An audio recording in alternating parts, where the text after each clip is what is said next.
오늘 내용을 통해서 우리는 신앙을 가진다는 것의 의미를 다시 한번 확인하게 됩니다. 무슨 말인가 하면 신앙이라고 하는 것은 분명히 사람의 마음을 다룬다는 사실입니다. 여기 바리새인 시몬의 사람됨이 오늘 나타나 있고 향유옥합을 주님께 부은 죄 많은 한 여인의 사람됨이 나타나 있습니다. 특별히 그들이 어떤 마음의 자세를 가졌는지, 지금 마음을 어떻게 쓰고 있는지를 여기서 여실히 보여주고 있습니다. 그러면 먼저 이 바리새인 시몬이 예수님을 초대하고 어떻게 상대했는가 하는 것을 살펴보겠습니다. 그는 예수님을 초대했습니다. 그런데 잘 살펴보면 그는 체면상 등 떠밀려서 초대한 것 같습니다. 바리새인이라 하면 그 마을에서 종교 지도자입니다. 여기는 여전히 갈릴리의 가버나움이나 인근 마을인 것이 분명합니다. 사람들은 지금 예수님께 매료되었습니다. 예수님께서는 촌철살인의 말씀을 전하시고요, 놀라운 치유 사역을 행하시고요, 그를 따르는 제자들이 벌써 많고요, 또 여기 현장에 있는 자신들도 직간접적으로 입은 은혜가 있습니다. 그래서 사람들은 예수님을 환영했습니다. 함께하고 싶었습니다. 바리새인 시몬도 이와 같은 압도적인 분위기를 잘 알고 있습니다. 비록 예수님이 제도권의 성경 선생이 아니기 때문에 그를 소홀하게 생각하고 싶어도, 또 뭔가 그에게는 정당성이 없는 것처럼 보일지라도 대놓고 예수님을 무시할 수 있는 상황이 아니었다는 겁니다. 사람들이 지금 압도적으로 예수님을 따르고 존경하기 때문에 그렇습니다. 아무튼 그도 사람들과 마음이 같다는 것을 표방하려고 예수님을 초대한 듯합니다. 왜냐하면 우리가 44절 이하에서 보니까 시몬은 어떠한 마음의 자세를 가지고 예수님을 초대했습니까? 유대인들이 하는 기본적인 손님 영접도 하지 않았기 때문에 그는 어쩔 수 없이 등 떠밀려서 초대한 것 같다고 생각하게 됩니다. 그가 예수님을 이렇게 아래로 내려보지 않았다면 어찌 예수님을 홀대할 수 있었겠습니까?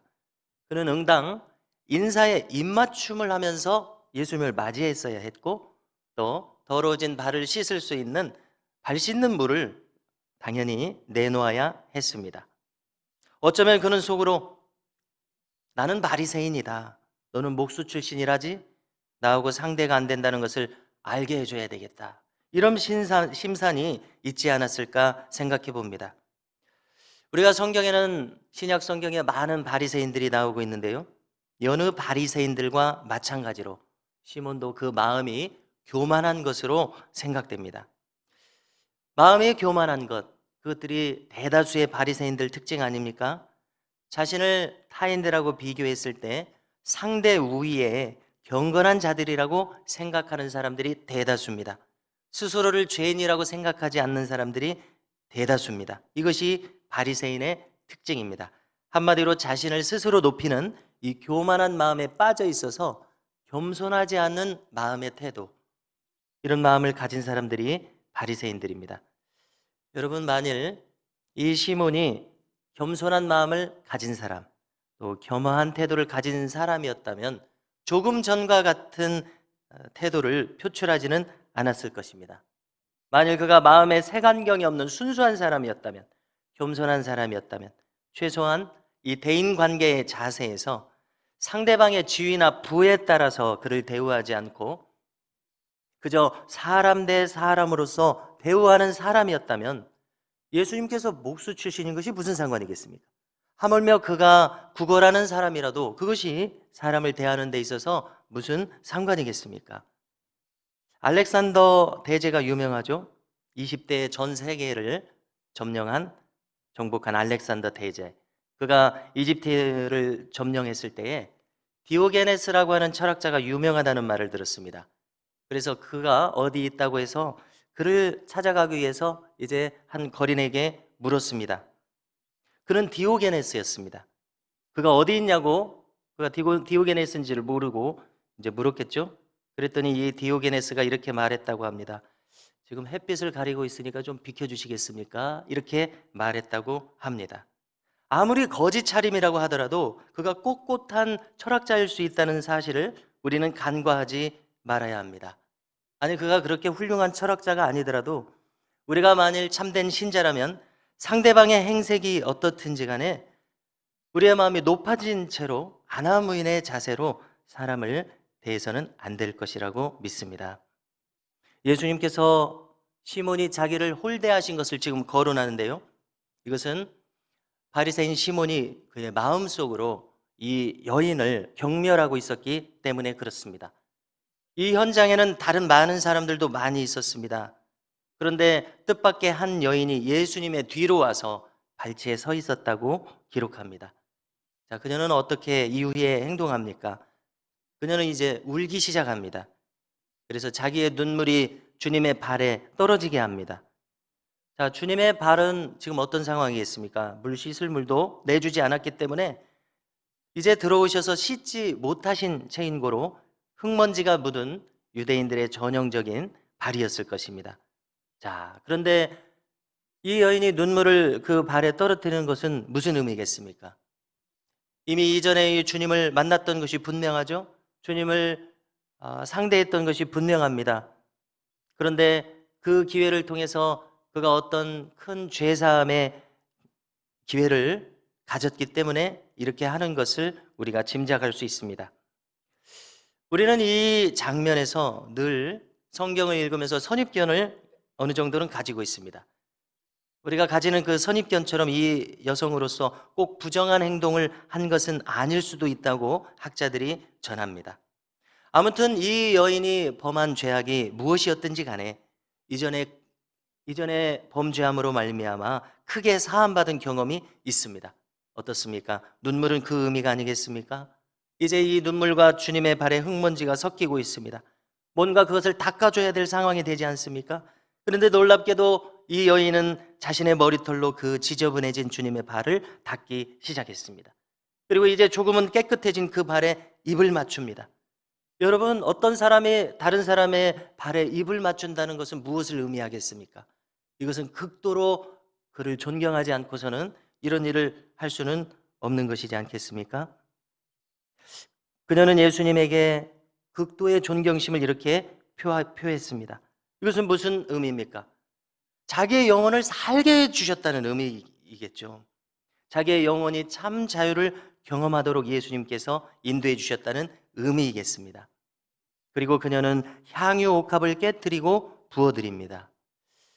여러분, 우리가 유대인들에 대해서 생각할 때 그들은 구약의 율법을 통해서 부정해지는 것을 극히 경계하는 것을 알고 있습니다.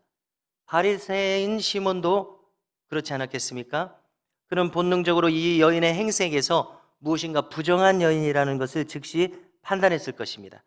그리고 이 여인으로 말미암아 자기도 부정하게 될 것을 꺼려서 이 여인으로부터 지금 피하고 싶거나 아니면 직접 상대했다면 나가도록 요청했을 것입니다.